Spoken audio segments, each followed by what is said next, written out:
जब आप बात करते हैं पाकिस्तानी राइटर्स या डायरेक्टर्स की तो आपके दिमाग में ये लोग आते होंगे, लेकिन if we take a look back तो you'll realize there's an entire world of Pakistani cinema you've never heard about. This is the story of Khalil Kaisar.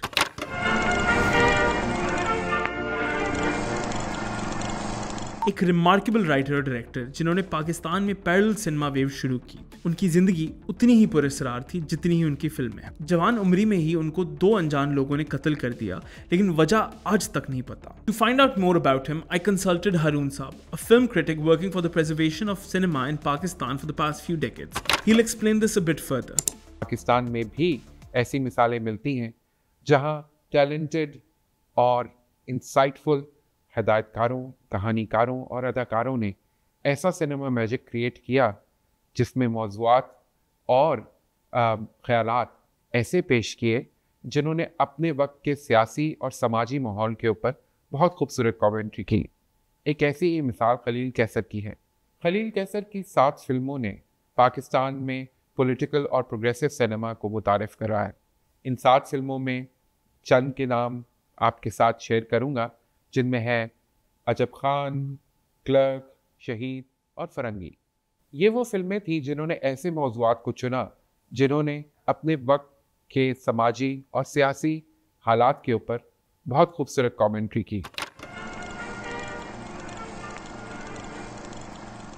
In the cinematic landscape of 1950s and 60s, Khalil Kaisar emerged as one of Pakistan's most impactful filmmakers, using his films to address political and social issues in a revolutionary way. To understand Kaisar's place in the cinema history, it is fascinating to compare him to his contemporaries in the cinema of the time. दुनिया के दूसरे हिस्से में हमें Stanley Cramer, Elia Khajan और John फ्रैंकनहाइमर जैसे director मिलते हैं जिन्होंने judgment at Nuremberg, on the waterfront और द मंचूरियन कैंडिडेट जैसी फिल्मों से शोहरत हासिल की। खलील कैसर उन चंद फनकारों में से हैं जिन्होंने अपनी क्रिएटिविटी को बहुत ज़िंदगी में शुरू में ही पहचान लिया।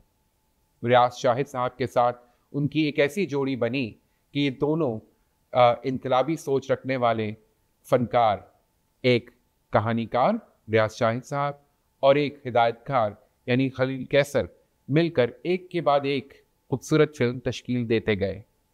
इन लोगों की तरबियत उस वक्त के बड़े बड़े दानिश्वरों जैसे कि फैज़ अहमद फैज़ साहब, नून मीम राशिद साहब, कतील शिफाई साहब और हबीब जालिद साहब के ज़ेर साया हुई थी। तो जाहिर है उनके काम में भी इन्हीं लोगों की सोच का अक्स नज़र आता है।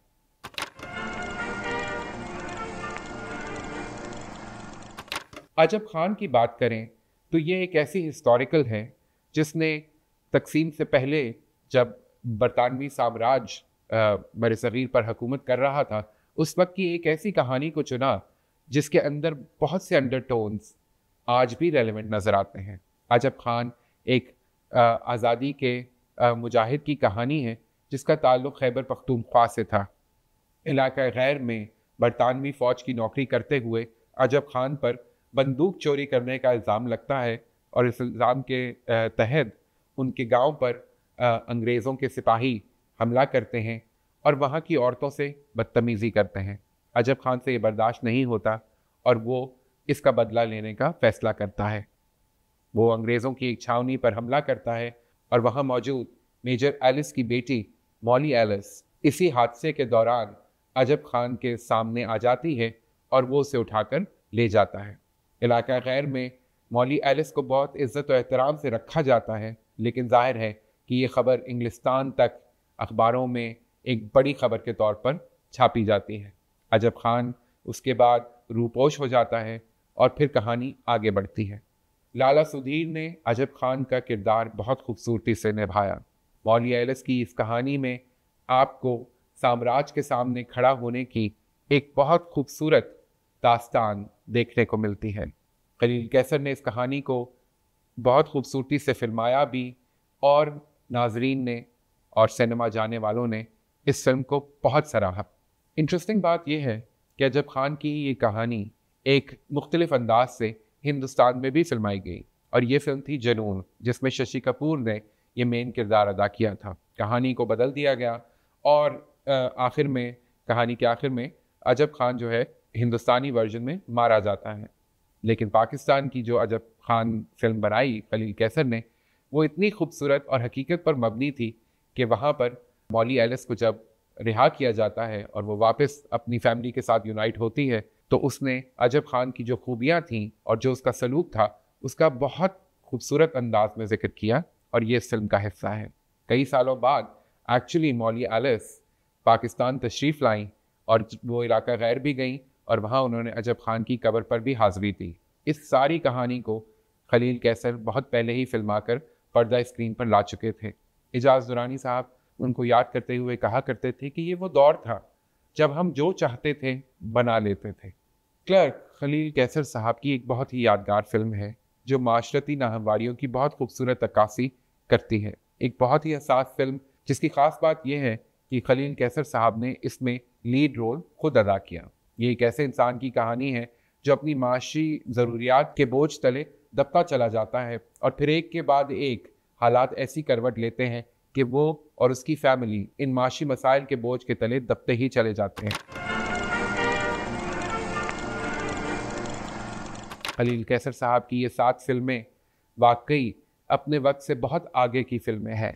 What sets Khalil Kaisar apart from many of his contemporaries, both in Hollywood and Bollywood, are revolutionary themes that run through his films. Works like Shaheed, Firangi, and Ajab Khan directly address anti-colonial struggles and the fight for freedom, which very few filmmakers in Pakistan tackled so explicitly. Khalil Kaisar's work was Pakistan's response to the socially and politically charged cinema being produced by directors such as Stanley Kubrick, Elia Kazan, and Mehboob Khan. While his contemporaries often explored universal themes of justice, morality, Kaisar's work remained firmly grounded in the struggles specific to Pakistan. His ability to merge entertainment with political discourse made him a significant figure in South Asian cinema. आज भी देखने वाले जो इन फिल्मों से वाकिफ़ हैं वो ये जानते हैं कि इन फिल्मों का ज़माना कभी ख़त्म नहीं होगा। ये फिल्में जब भी देखने का इत्तेफाक होता है तो यही लगता है कि ये आज के ज़माने की कहानी है। खलील कैसर की ज़िंदगी ने बहुत जल्द खुद भी एक फिल्मी मोड़ लिया जब 1966 में नामालूम अफराद ने उनको कत्ल कर दिया। एक जवान डायरेक्टर जिसने बहुत खूबसूरत काम एक बड़े कलील अरसे में कर लिया था, बहुत जल्द इस दुनिया से रुखसत हो गया। अब हम सिर्फ सोच ही सकते हैं कि अगर खलील साहब को मज़ीद मोहलत मिलती तो वो क्या क्या खूबसूरत नगीने हमारी फिल्म इंडस्ट्री के लिए प्रोड्यूस और डायरेक्ट करते। और अब भी शायद पाकिस्तानी सिनेमा को अपने खलील कैसर का इंतज़ार है जो कि फिर मीनिंगफुल, प्रोग्रेसिव और मॉडर्न सिनेमा की बुनियाद पाकिस्तान में दोबारा से मजबूत कर सके।